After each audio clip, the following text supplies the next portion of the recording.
Bueno, ya hemos terminado con la historia de Rusia. No sé si les habrá sido de utilidad, pero bueno, pues vamos a cambiar de tema. Vamos a cambiar de tema de manera muy radical, en el tiempo y en el espacio. Vamos a hablar de la historia de los fenicios.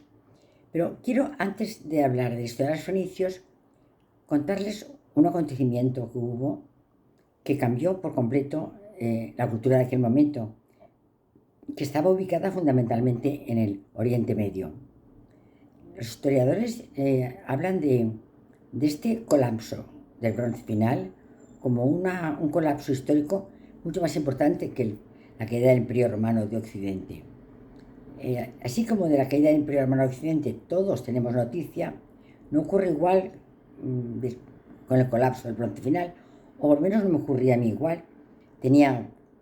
Conocía con rigor la caída del Imperio Romano de Occidente, pero en cambio casi desconocía el colapso del bronce final.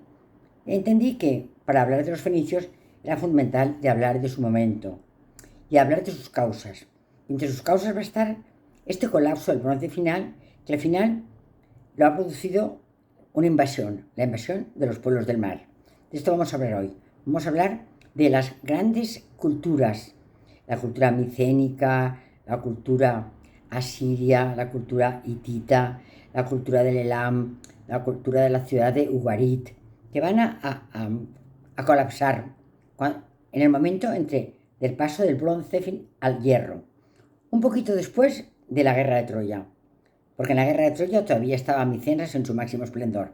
Vamos a verlo con calma y lo vamos a entender entre todos. Muchas gracias y vamos a empezar. Bueno, pues vamos a hablar del colapso del bronce final. Es un acontecimiento que se va a dar a finales del segundo milenio antes de Cristo, entre los años 1300 y 1300 y 800 antes de Cristo. Justo después de que termine la guerra de Troya. Vamos a ver unos años después de la guerra de Troya ocurrir esta llegada de estos invasores marítimos que llamaremos los hombres del mar y que van a ser la causa, una de las causas, nunca nada. Como decía Aristóteles, la causa no existe, existe la concausa. Existe una serie de factores que, uniéndose, van a producir un efecto importante. Esto es lo que va a ocurrir con el bronce final. ¿Qué va a ocurrir? Que va a haber cambios migratorios, va a haber cambios de clima, va a haber cambios de bronce, de armas, va a haber cambios de población y va a haber sobre todo una llegada de pueblos que van huyendo de su territorio, que no les da ya para poderse mantener, buscan nuevos territorios. Es decir, es una llegada violenta, pero no de guerreros, sino de familias que se trasladan a otro lugar. Vamos a ver, ¿y qué es lo que ocurre con esta gente? Que al llegar a una cultura la arrasan y crean una nueva que a veces es parte de la anterior y a veces la anterior queda sepultada para siempre, como pasó por ejemplo con los hititas, como pasó por ejemplo con la ciudad de Ugarit. Lo vamos a ver ahora. Bueno, pues antes de esto quería yo ponerles en situación. Es decir, cuando hablamos de las edades, hablamos de dos edades fundamentales, la edad de piedra y la edad de los metales. La edad de piedra tiene dos partes, la época de la piedra antigua, el paleo es viejo, antiguo en griego, lítico es piedra, de la piedra vieja, y el neolítico, que es la edad de la piedra nueva. Luego tenemos ya después la edad de los metales, en la cual primero aparecerá el cobre, que cuando salía al estaño producirá el bronce, y por último ya en el año 1000 aparece el hierro, vendrá la edad de hierro, que traerá cambios importantísimos. Habrá materiales nuevos, todo será nuevo a partir de la edad del hierro. Bueno, pues, ¿qué es prehistoria? Pues prehistoria es la época que relata la vida del hombre sin escribir. Es un relato oral que se puede investigar a través de los hallazgos arqueológicos, porque ya hemos dicho que no hay nada escrito. Hemos dicho ya que puede ser o la piedra vieja o la piedra nueva. Llamamos paleolítico a la piedra vieja, llamamos neolítico a la piedra nueva. El paleolítico tiene tres etapas: inferior, medio y superior. Va a ir desde el año 200.000 hasta el año 10.000 a.C. Entonces el neolítico aparece en el año 10.000. ¿En qué se diferencian el paleolítico del neolítico?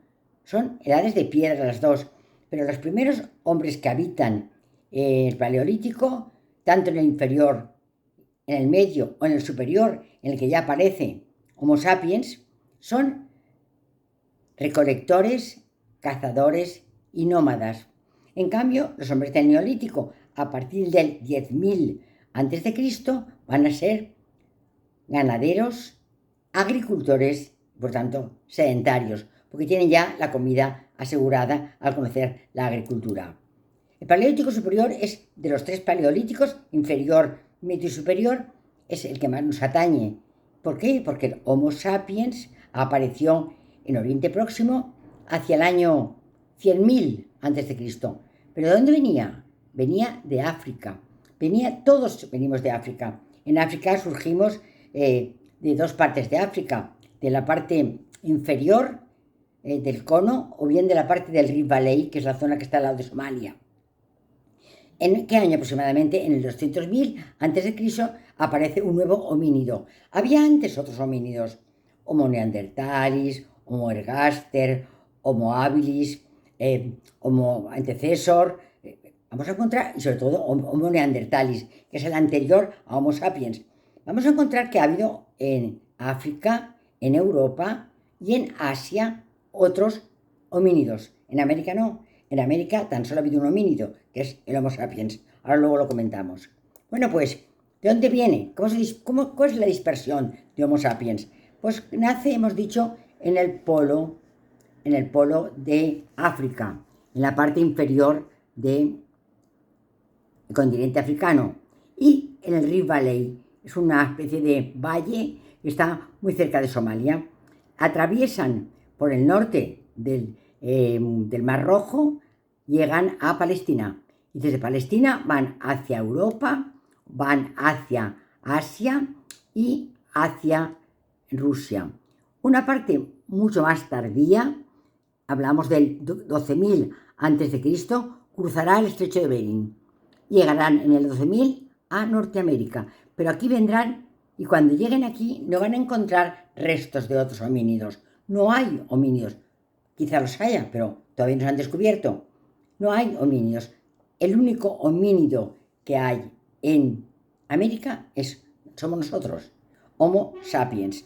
Es decir, que Homo sapiens sale en el 200.000 de África, llega en el 100.000 al Medio Oriente, llega en el 45.000 a Europa, en el 50.000 a Australia y en el 12.000 a.C. llegará a las tierras de América, pero con la diferencia fundamental de que Europa, Asia, África y Oceanía han estado poblados por otros homínidos. En cambio, en América no ha habido más homínido que el Homo sapiens. Es decir, no se han encontrado todavía restos.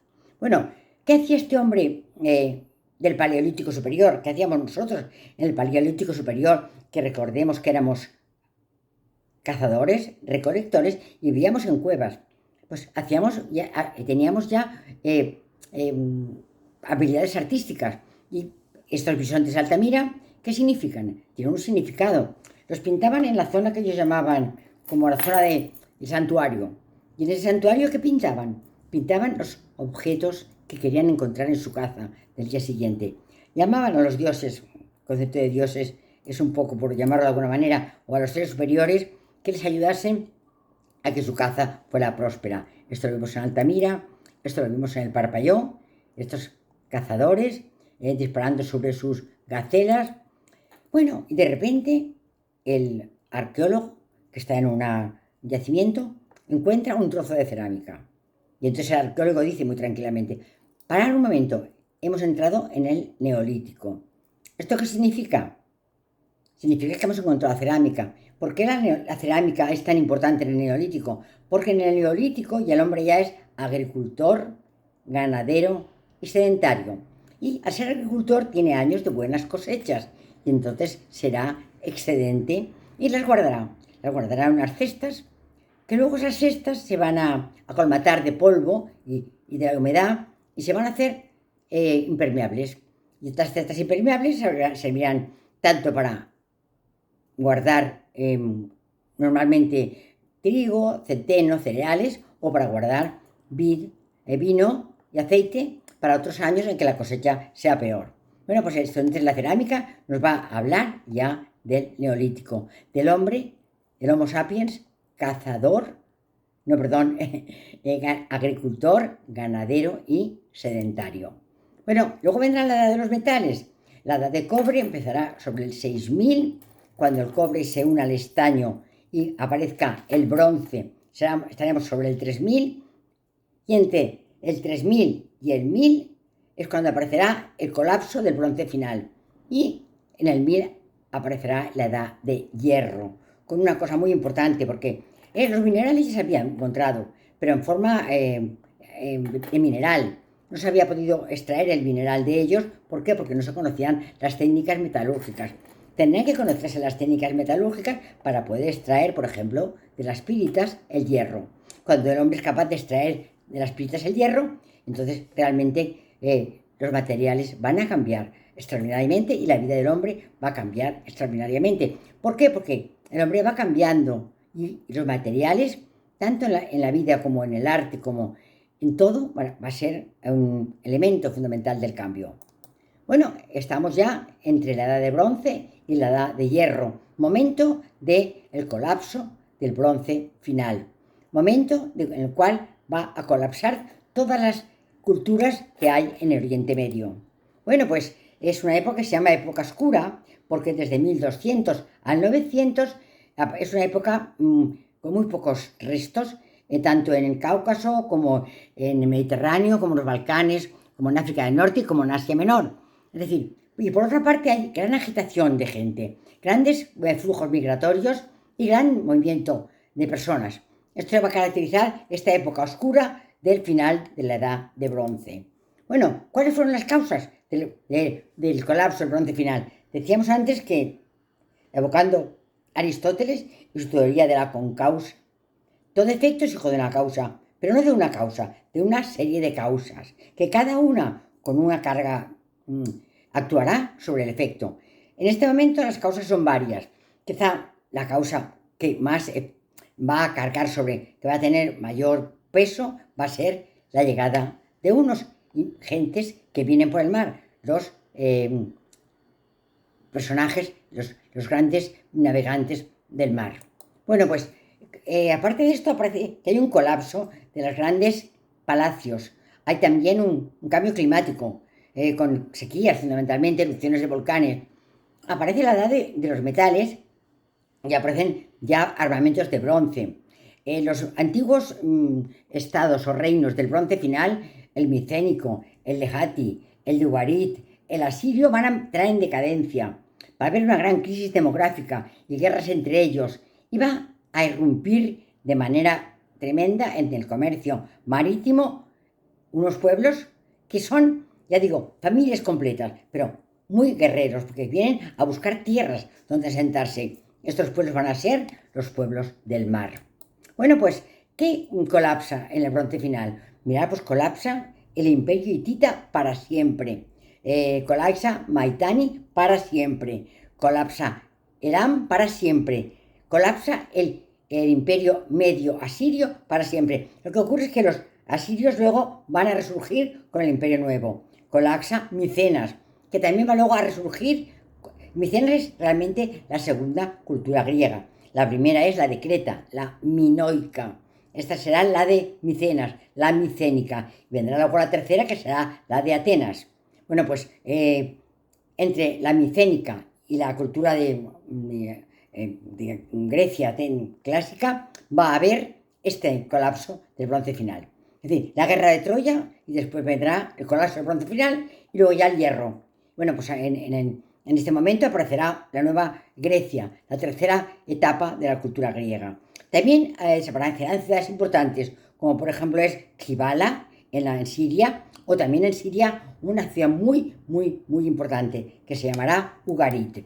Bueno, pues estos son todos los imperios que van a colapsar. El imperio de los hititas, que se encuentra en Anatolia. Aquí tenemos el imperio de los asirios.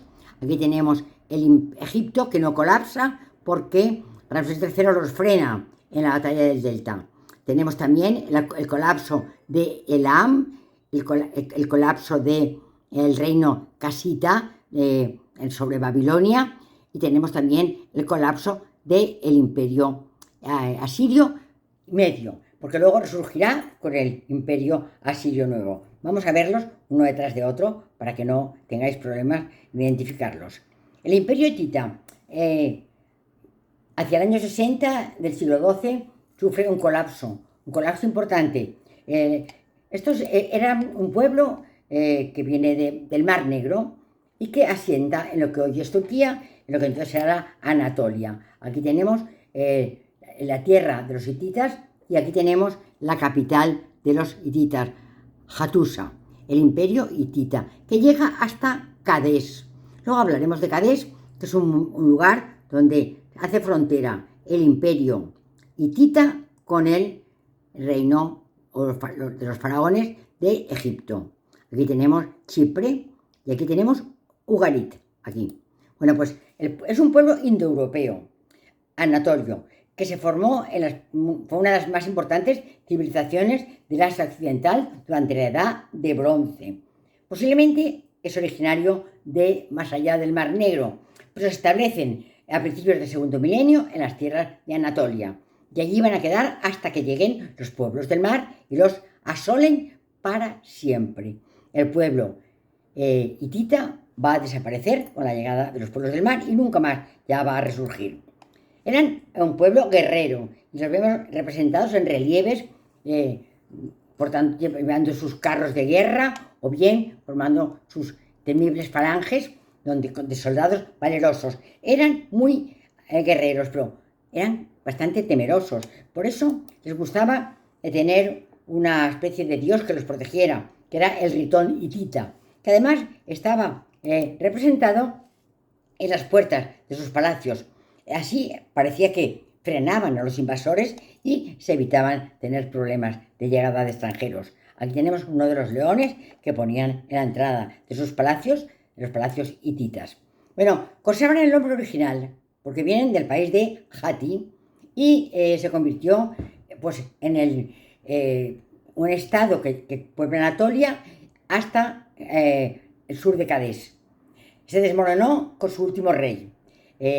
Y también aconteció en aquellos momentos de peste, de hambre, de insurrecciones, que junto con la llegada de los hombres del mar hizo que colapsara de manera definitiva y para siempre el reino de los hititas. Bueno, aquí tenemos la batalla de Cadés, que se va a dar en el 1274 entre hititas y egipcios. Aquí está el lugar donde se dio la batalla de Cadés, frontera, porque realmente Ramsés II en su historia de la batalla de Cadés habla de una victoria que además realizó él solo, como acompañado de los dioses. Esto realmente es un poco historia de Ramsés II, porque no hubo tal victoria. Hubo una paz, la paz de Cadés, que se firma entre los reyes de hititas y los reyes y los faraones egipcios. Aquí tenemos la paz de Cadés. Esto es la tablilla que contiene el texto de la paz de Cadés, firmada por Hattusil I y Ramsés II. Yo tengo sobre esto una anécdota personal que a veces me gusta contársela porque, no sé, porque a mí me dio mucha emoción y quizá en la vida emocionarse es importante. Bueno, pues estábamos una amiga y yo en Estambul. Íbamos a ir a ver el Palacio de los Reyes de Estambul, y cuando íbamos a llegar, a la izquierda vimos un cartel grande que ponía Museo Arqueológico de Estambul. Yo le dije a mi amiga, Consuelo, vamos a entrar. Y yo, pues sí, no pasa nada, vamos a verlo, tenemos tiempo. Entramos y llegamos a la puerta, había un señor allí, preguntamos por la taquilla para comprar las entradas. Y nos dijo, no, es gratis. Y van a estar solas. ¿Cómo? ¿Solas? Sí. Yo, como el inglés mío es muy malo y el del señor tampoco era demasiado bueno, es lo que entendí, que vamos a estar solas. Que bueno, pues nada, es que no habrá hoy nadie. Entramos, efectivamente, estábamos solas. Íbamos paseando, viendo cosas así, más o menos interesantes, y de repente yo veo esto. Y me quedo mirándolo profundamente. Digo, Consuelo, esto es el Tratado de Cadés, el fin de la guerra entre los hititas y los egipcios. Y dice, no lo sé, pero qué raro que esté aquí. ¿Por qué está aquí el Tratado de Cadés? No lo entiendo. Voy a preguntárselo al señor de la puerta. Me salgo corriendo y le pregunto. El señor me entendía, claro, no me podía entender porque mi inglés es muy malo. Pero cuando le dije, Hattusili I, Ramsés II, batalla de Cadés, ¡ah! Él le dio una emoción al señor. Me cogió de la mano y me llevó corriendo. Bueno, aquí está. Y me dice, son las primeras en meses que me han preguntado por esto. Ay, me dio mucha alegría pensar que yo me acordaba, porque había visto esta imagen de esta tablilla con el relato de la batalla de Cadés entre el rey de los hititas y el rey de los egipcios. En este momento es un momento que aún no ha llegado, el colapso. Estamos en un momento de esplendor, tanto de los hititas como de los egipcios. Los egipcios está Ramsés II, quizá el emperador más importante de todo el Imperio Nuevo. Y está el esplendor en Egipto y en la tierra de los hititas es grande. Vendrá después la caída de este imperio hitita y el menoscabo de este imperio de los faraones. Bueno, aquí tenemos la última rey hitita en un relieve que se encuentra en Hattusa, que es el lugar donde él vivió y donde él murió, donde terminó el imperio hitita porque llegaron los pueblos del mar. Bueno, el segundo imperio que va a caer, ya ha caído el hitita, va a ser el imperio de Mitanni. El imperio Mitanni era un reino ubicado al norte de la actual Siria. Se puede considerar que el reino de Mitanni existe desde antes del 1500 a.C. Bueno, pues este reino tan antiguo tuvo su final, aquí lo tenemos, el reino de Mitanni, su final con la llegada de los pueblos del mar. Bueno, este es el último rey de Mitanni, que se tenga noticias de él. Aquí lo tenemos a Supi Luis I. Tiene unos nombres tan raros que es casi imposible decirlos. Yo algunos me los sé, otros no me los sé. Así que ustedes tampoco intenten aprenderlos, porque esto es un gasto un poco inútil. Bueno, tercer lugar que vamos a colapsar. Ya hemos colapsado a los hititas, ya hemos colapsado a el reino de Mitanni, vamos a colapsar las tierras de Elam.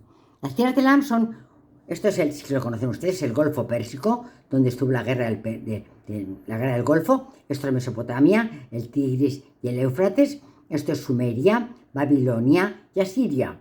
Y aquí tenemos a la parte derecha, entrando en tierra, la tierra de Elam, con capital en Susa.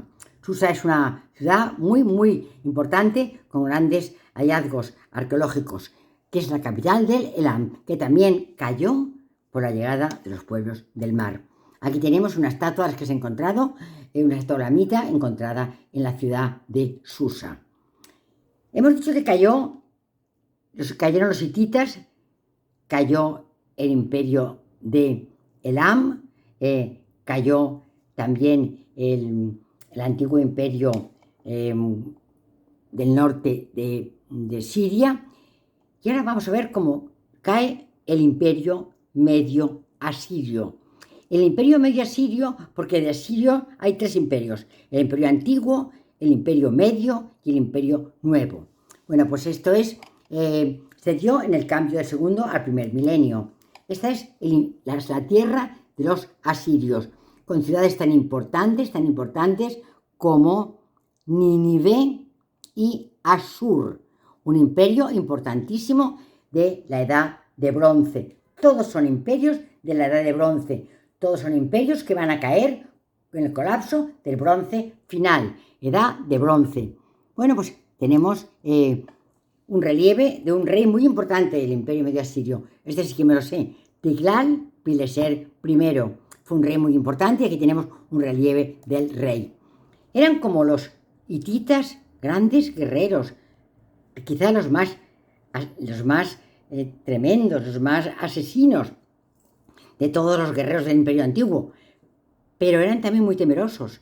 Y entonces tenían una especie de animales híbridos entre hombres, animales alados y animales como caballos o como vacas, como como toros, que se llamaban lamasus. Estos lamasus los colocaban, mirarlos, en las puertas de sus palacios. ¿Para qué? Como en el caso de los hititas, para frenar la llegada de pueblos extraños. Los ponían, pero los pueblos asirios no pudieron frenar a los pueblos del mar que los invadieron.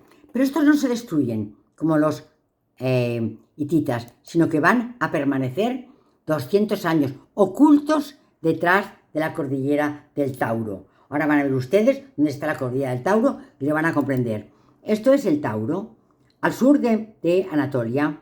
Entonces, al sur de Anatolia hay una cadena montañosa. Bueno, pues aquí se escondieron los habitantes del Imperio Medio Asirio. Durante 200 años estuvieron ocultos hasta que los pueblos del mar se asentaron, ya tenían sus territorios, ya no necesitaban guerrear con nadie. Entonces ellos, que habían estado como preparándose para la guerra, invadieron de nuevo a estos pueblos del mar y recuperaron parte de los territorios del Imperio Medio Asirio. Bueno, pero también va a entrar, bloquear la Grecia micénica. Hemos dicho que Grecia tiene 3 etapas de la historia del mundo griego. La Grecia minoica de Creta, de Minos, la Grecia micénica de Micenas y la Grecia ateniense de Atenas, que será la Grecia antigua, clásica y tardía, y luego ya Alejandro Magno. Bueno, pues, ¿qué va a caer? Va a caer la Grecia micénica, que es la Grecia de Agamenón. Agamenón, la guerra de Troya, se va a dar en el segundo episodio de la historia griega. Va a ser en la Grecia micénica, en la edad de bronce. Cuando leímos la Ilíada, dice sus broncíneas glebas. Habla de glebas, que era para proteger sus piernas, de bronce. La guerra de Troya es una guerra que se da en la edad de bronce. Al poco tiempo de terminar la guerra de Troya es cuando va a venir el colapso del bronce final. Y con la edad de hierro reaparecerá de nuevo las tierras de Grecia. En este caso, Micenas va a desaparecer parcialmente, porque luego va a ser rehabitada por griegos. ¿Qué ciudades vamos a encontrar en la Grecia micénica? Micenas, la tierra de Agamenón, Tirinto y Argos. Es decir, decíamos que la guerra de Troya fue en 1194 hasta el 1184 se inicia la guerra de Troya, y la guerra de Troya, que duró durante 9 años, esta guerra pues va a permitir a los griegos quedarse con el estrecho de los Dardanelos, porque la historia que vamos a contar de Helena, de París, del rapto de Helena, del enojo de Agamenón, esto es una historia mitológica. La historia real es distinta. La historia real tiene más que ver con los Dardanelos. Ahora veremos con qué tiene que ver. Esto es como empieza la guerra de Troya en la Ilíada. Es decir, la guerra de Troya,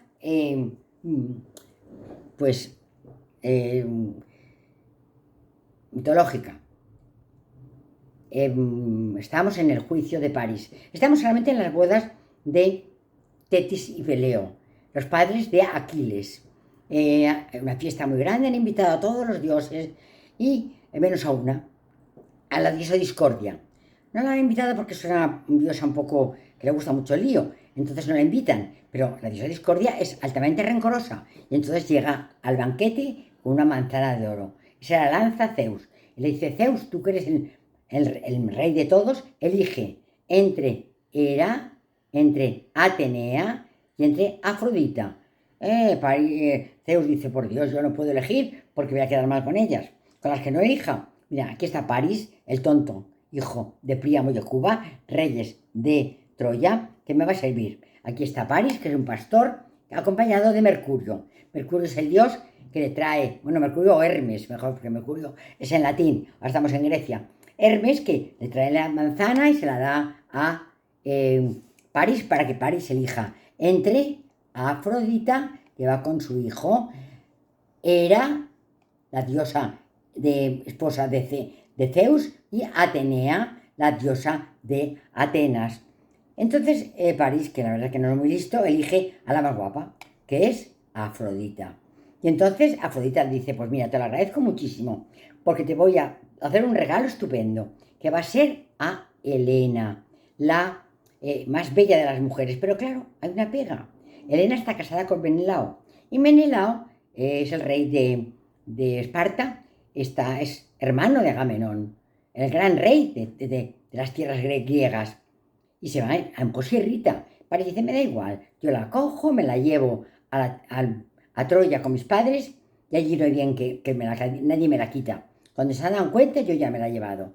Así lo hace, rapta a Helena. Pero no pasa lo que él dice. Agamenón entra en rabia y convoca a todos los reyes de Grecia para que la acompañen para salvar el honor de Helena.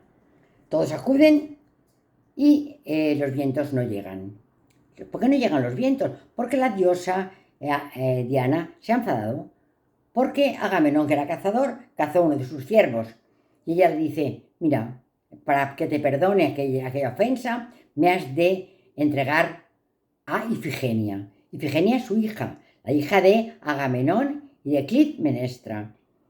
Bueno, la rapta Agamenón a su hija, Clitemnestra llora, disgustada, nunca jamás perdonó esto a Agamenón. Y cuando va a matarla para entregársela a la diosa la salva y se la lleva con ella a Tauro. Pero Ifigenia ya nunca más volvió con su madre, ya nunca más volvió con Clitemnestra. Clitemnestra la añoró durante toda su vida. Bueno, ahora ya los vientos van a ser benignos y ya llega la victoria de los griegos sobre los troyanos con la muerte de Héctor. Aquiles mata a Héctor, que es el hijo de Príamo y Hecuba, y no es que lo mata, sino que lo ata a su carruaje y le da vueltas y vueltas a la ciudad de Troya. Bueno, el rey de Troya, Príamo, se presenta en la tienda de Aquiles y le pide por favor que le devuelva el cadáver de su hijo. Es un príncipe troyano y merece una muerte digna y merece un entierro de príncipe, no que se le deje caer para que se lo coman los cuervos. Y entonces Aquiles dice, pues me da igual, no te lo voy a devolver porque es mío. Pero Tetis, la madre de Aquiles, le dice a su hijo, ese generoso, devuélvele a su padre, a su hijo. Entonces Aquiles, bueno, repiensa las cosas y aquí tenemos a un viejecito con el pelo blanco, ¿lo veis? Blanco, que es Príamo, el rey de Troya, y aquí tenemos a Aquiles, que le devuelve a su hijo, a Héctor, y con el entierro de Héctor de Troya, del príncipe de Troya, se termina la Ilíada de Homero. Lo que sabemos a continuación han sido textos que se han añadido posteriormente por otros grandes escritores, pero la Ilíada de Homero termina con la muerte, mejor dicho, con el entierro, con los funerales, con los fastos de los funerales de Héctor de Troya. Bueno, pues tras la guerra de Troya, el monte micénico estaba en su máximo esplendor, con ciudades como Micenas, Tirinto y Argos. Bueno, pues un poco después, en el 1200, se va a dar el colapso de esta civilización, como se ha colapsado la hitita, la asiria, la de Mitanni, la de Elam, se han colapsado. Bueno, pues ninguno de los palacios micénicos soportó este colapso del bronce final. El 90% de los pequeños pueblos, asentamientos que había en el norte del Peloponeso desaparecieron. Hubo un terrible bloqueo, hubo una gran pérdida de la cultura micénica. Bueno, pero hubo un señor que la revivió. ¿Por qué? Porque Erik Schliemann era un niño muy sabio, que tenía, hablaba a los 9 años inglés, francés, alemán, ruso, griego y copto. Bueno, y dijo, yo tengo que aprender el idioma para poder encontrar Troya, porque Troya existe, no es una creación de Homero, es una realidad. Hubo una guerra en Troya, previa al colapso del bronce final. Y en el año 1869 le escribe a un amigo que tiene en la embajada de Turquía y le dice, por favor, búscame en Grecia a una novia, que sea una chica joven, sana, guapa, lista y que sepa recitar los dos primeros versos de la Ilíada. Bueno, la busca y la encuentra. ¿Quién es esta chica? Sofía. Y además le añade Gersa a su amigo. A ser posible que sea familia distinguida, pero pobres de recursos. ¿Por qué? Porque así yo podré remediarles la vida. Se casa con ella y fueron un matrimonio feliz. Él era un poco mandón, pero ella fue una mujer muy lista que le supo dar la vuelta. Bueno, pues descubren primero Troya, y encuentran en el 7º nivel de la excavación una ciudad incendiada con restos de cerámicas de la época de la cultura troyana. Acuerdo de los historiadores en que allí hubo una ciudad que se incendió en el momento que Homero relata la guerra de Troya. Pero no contento con esto, después de descubrir Troya, se baja hasta Micenas y dice, ahora voy a descubrir el tesoro de Micenas. Bueno, aquí tenemos Micenas, que en aquel momento, hemos dicho, tenía muchísimo esplendor, en el momento de después de la guerra de Troya, no de Sleiman, que es en el siglo pasado. Bueno, pues llega a Micenas y entonces en Micenas se encuentra Tirinto, aquí está Micenas, aquí está Tirinto, aquí está Atenas, aquí está Tebas, aquí está la isla de Egina, bueno, pues la Grecia actual, y Micenas, el palacio de Agamenón. Esto era el palacio de Agamenón, esto era el pozo del agua dentro del palacio, y esto esto es el pozo que está aquí, y esto es el círculo de donde están los muertos, donde excavó Sleiman para encontrar el tesoro de Micenas, que también había leído sobre él. Por aquí se entra, esta es la puerta de los leones. Bueno, aquí tenemos la puerta de los leones y esto es el círculo de las tumbas, donde va a excavar Sleiman, donde va a encontrar el tesoro de Micenas, que él piensa que es el de Agamenón. No, era de reyes anteriores a Agamenón. Este es el palacio de Agamenón y estos son donde vivían los funcionarios de la corte de Agamenón. Bueno, aquí está la puerta de los leones, que se llama de los leones porque hay dos leones rampantes con una columna de minoica, de la civilización de Minos, de la civilización de Creta, con la parte de abajo más estrecha que la de arriba, minoica. Bueno, pues a esto que veis aquí es una cosa también que a mí me da mucha emoción. He ido muchas veces a Micenas, pero 3 de las veces que he ido con amigas que estudiaban conmigo y hicimos una representación teatral que consistía en el momento de la llegada de Agamenón y de Casandra, la hija de Príamo y Hecuba, a la tierra de Micenas. Vuelven triunfantes, el heraldo lo anuncia. Va a llegar Agamenón. Los fuegos que anuncian su victoria están encendidos. Y aquí nos encontramos a dos personajes. A Clitemnestra, la madre de Ifigenia, que sigue enfadadísima con Agamenón, y Egisto, que es un primo de Agamenón, que ahora tiene relaciones íntimas con Clitemnestra y que quieren arrebatar el trono de Agamenón, y para esto han planificado matarlo. Efectivamente así lo hacen. Cuando Agamenón llega con Clitemnestra, lo asesinan. De esta forma ellos serán los reyes de Micenas. Bueno, a esto aquí tenemos el rey Agamenón, que ha llegado y está contando muy contento que ha vencido a los troyanos. Y aquí tenemos a Clitemnestra, la hija de Príamo y Hecuba, que le está diciendo muy seria a Clitemnestra que ahora ya los reyes son ellos, porque son los que han llegado victoriosos. Bueno, no fue así, mataron tanto a Agamenón como a Clitemnestra. Este es el coro de vestales que van cantando la historia, diciendo: Agamenón ha vencido a los troyanos, vuelve triunfante desde Troya, los montes están ardiendo, anunciando su llegada. Ahí les esperan Clitemnestra y Egisto, les esperan para matarle. Y de hecho lo mataron. Agamenón, después de vencer a los troyanos, muere de manos de su esposa Clitemnestra en su palacio de Micenas.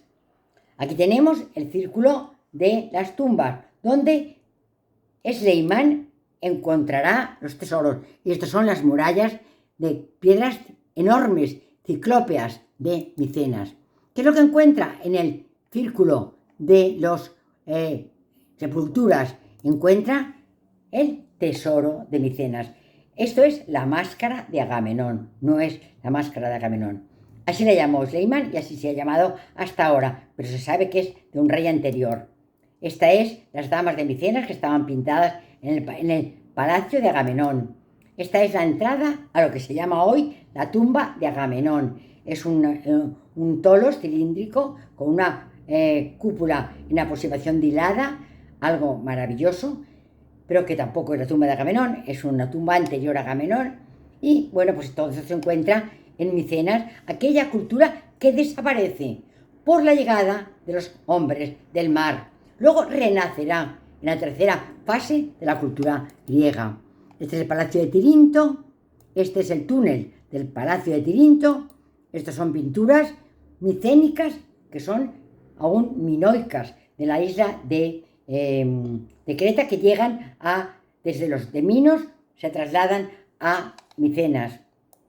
Y esto es los frescos del Palacio de Tirinto. Cerámicas micénicas, todavía de forma geométrica, porque son las primeras las cerámicas de la segunda cultura griega. Y aquí tenemos el tesoro de Micenas, el que encontró Sleiman en el círculo de las sepulturas. Aparecen unos frascos maravillosos, estas copas de oro, anillos, pulseras, joyas talladas con las filigranas más hermosas, y aparecen las máscaras de los distintos reyes que han sido enterrados allí. Máscaras de oro, pectorales de oro, esta bella jarra, esto ves funda de esta espada, el tesoro de Micenas, que se encuentra en el Museo Arqueológico de Atenas, no el Museo de la Acrópolis, el antiguo museo. Les recomiendo que lo vean si alguna vez van a Atenas, porque les va a gustar los dos. El Museo de la Acrópolis es una maravilla, moderno, y este es un museo más antiguo, pero también maravilloso por el contenido que tiene de las grandes obras de arte del mundo griego. Bueno, esta es la antigua Acrópolis de Argos. De Argos apenas queda nada. Aquí tenemos Argos, Tirinto, Nauplilia y Micenas. Esto es lo que queda en Argos de la época micénica. Bueno, otra cosa que se pierde y no se recupera, el alfabeto lineal B. Hay quien piensa que este alfabeto lineal B va a dar lugar al alfabeto griego. No. Entre los dos va a estar el alfabeto de los fenicios, que nacerá en Ugarit y que sí que van a ser el que da lugar al alfabeto griego. Así que el alfabeto griego que se habla hoy no viene del alfabeto lineal B, de la cultura micénica. Ese desapareció. Viene del alfabeto fenicio. Bueno, este antecede varios cientos de años a la lengua griega. Esta es una de las tablillas que se ha encontrado con el alfabeto lineal B, que es un alfabeto que es ideográfico y silábico. ¿Esto qué significa? Es silábico porque hay signos que significan sílabas. Ma, me, ta, te, pe, cu. Y hay otros signos que son imágenes, ideográficos, ideas. Por ejemplo, este bailarín, o un guerrero, o un hacha, o una silla, o una escalera, o un árbol, por ejemplo, como se ve aquí, o arbolitos, o la cabeza de un animal, o la cabeza de otro animal. Es decir, ideográficos cuando representan una imagen de algo, o silábicos como cuando son sílabas. Y este alfabeto lineal B, el alfabeto de la Grecia micénica, desapareció por completo como su cultura. Bueno, ¿quién lo descubrió? Lo descubrió Arthur Evans. ¿Dónde lo descubrió? En Creta. Creta es esta isla que tiene maravillosos templos o ciudades, por ejemplo en Nosos o en Festo. Yo conozco la ciudad de Nosos, la ciudad de Festo, la ciudad de Malia. A mí me gustó la que más Festo. Nosos está muy intervenida. Aquí se la pongo porque quiero que vean las columnas. Las columnas típicas de la cultura minoica, que son más estrechas por abajo, por arriba más anchas, al revés, que serán luego las griegas del tercer periodo. Bueno, y este es el palacio de Festos al sur de Creta. Es un lugar maravilloso. Y aquí se encontró esto que les voy a mostrar. Esta especie de tondo, que es un disco de oro que tendrá unos 40 centímetros de diámetro, que está inscrito con el abecedario, que en aquel momento el lineal B, que desapareció después, ya no se ha vuelto a usar. Y está en Heraklion, en la capital de la isla de hoy de Creta. Este es mírenlo bien, ahí ven que es como, está escrito como en círculo, es una cosa muy bella, cuando la ves, ¿no sabes lo que es? Yo no lo sabía, lo aprendí allí, y me pareció una cosa muy, muy, muy impresionante, que no lo he olvidado. Tanto es así que luego me regalaron este colgante y me gusta llevarlo, sentirme cerca de Festo. Se encontró en la habitación de la reina. Este monte que ven aquí es el monte Ida, donde dice la mitología que en este monte que ven aquí nació Zeus. Bueno, se lo pueden creer o no, esto es mitología. Bueno, pues otro que cae, el Imperio Casita. Los casitas no dejaron nada escrito. El Imperio Casita ocupaba lo que fue luego Babilonia. La tierra de Babilonia es lo que ocupaba el Imperio Casita. También desapareció. Desaparecieron los hititas, desaparecieron el Am, desaparecieron los casitas. Vamos a ver cómo esto nunca volvió a aparecer. Como tampoco nunca volvió a aparecer la ciudad de Gibala, que está en Siria. Esta ciudad se ha podido saber que existió porque había alusiones de ellas en las tablillas y sobre todo porque los arqueólogos encontraron una muralla de la edad de hierro, una zona de cenizas que es la época del bronce final y una zona de muros de la edad de bronce. Esta zona de cenizas indica que aquí había algo que se quemó. Pues lo que se quemó fue la ciudad de Gibala y nunca más se ha podido saber de ella. Desapareció como habían desaparecido los hititas. Y ya por último la ciudad de Ugarit. La ciudad de Ugarit se encuentra muy cerca de Chipre, muy cerca de Chipre, en Siria, en lo que soy Siria. Bueno, está al lado del valle del Orontes, al lado de la ciudad de Apamea. Esto, el decumano de Apamea es una de las cosas que uno, si lo ve, no lo puede olvidar. Es una de las cosas más maravillosas que quedan del mundo griego. Bueno, aquí vemos el río Orontes. Esto es la entrada a Ugarit, lo que queda de Ugarit, y esto es el decumano el decumano de Apamea. Estos son el resto que queda de Ugarit, apenas queda nada, y esto es el decumano de Apamea. Está muy cerca la ciudad de Ugarit de la ciudad de Apamea. Están muy, muy cerca, y entonces Apamea sí que queda este maravilloso decumano, que yo me lo recorrí varias veces, iba, venía, estaba todo el suelo lleno de trozos de columnas, de fustes, de capiteles. No cogimos nada, yo no cogí nada, porque esto es una cosa que no se debe hacer, pero apetecía llevárselo a casa, porque eran cosas tan maravillosas, un sitio maravilloso. Ahora no se puede ir, Esto de las guerras es horrible, porque nos impide llegar a estos lugares tan bellos. Bueno, pues Ugarit era una ciudad muy importante, donde se hablaba varios idiomas. Era vasalla de los hititas. Se hablaba varios idiomas porque era una ciudad marítima muy cerca de Chipre, y en ella sí que se dio lugar el germen del alfabeto fenicio, que será el que dará lugar al alfabeto griego, al griego de hoy, a nuestro idioma, al griego de hoy. Bueno, pues aquí tenemos a Ugarit. Esto es Cadés, ¿se acuerdan de la batalla de Cadés? Que está en el límite entre Anatolia y donde llegaba entonces Egipto. Bueno, pues estando el rey de Ugarit en su palacio, le llega una carta desde Chipre del rey Amurapi y le dice, el rey de Chipre le manda a Amurapi, rey de Ugarit, una carta. ¿Y esta carta qué le dice el rey de Chipre? Por favor, Amurapi, mándame guerreros. Han llegado a Chipre por el mar unos guerreros, los pueblos del mar. Son muy belicosos, son tremendamente feroces, mándame gente que me van a hundir. Y entonces él le contesta y le dice que no le puede mandar a nadie, porque le ha pedido sus tropas. ¿Quién? Él es vasallo de los hititas. Le ha mandado el rey de los hititas que le mande también allí sus tropas, porque también hayan llegado aquí unos pueblos invasores que son muy destructores.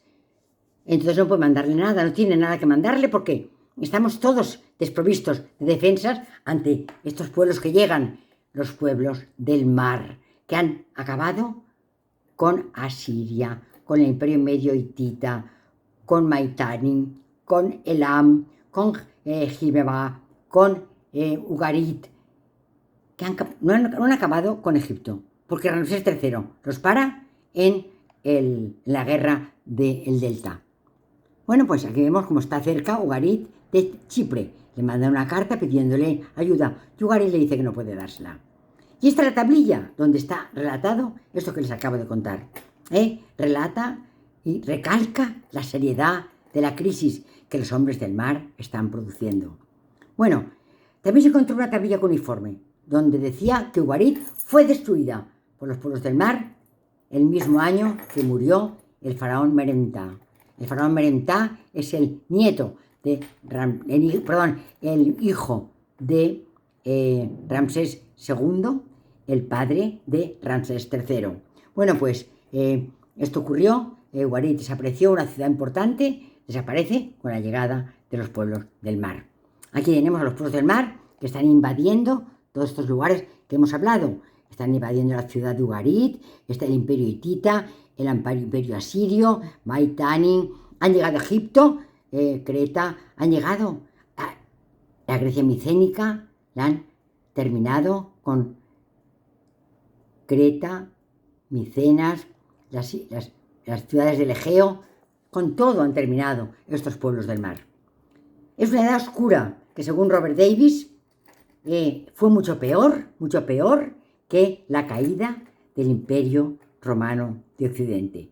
Yo por eso se la quería contar, porque cuando un historiador como Reuben Drius dice esto, es porque realmente, realmente que desaparecieron todos estos imperios con la llegada de esta invasión del bronce final, de la invasión de los hombres del mar.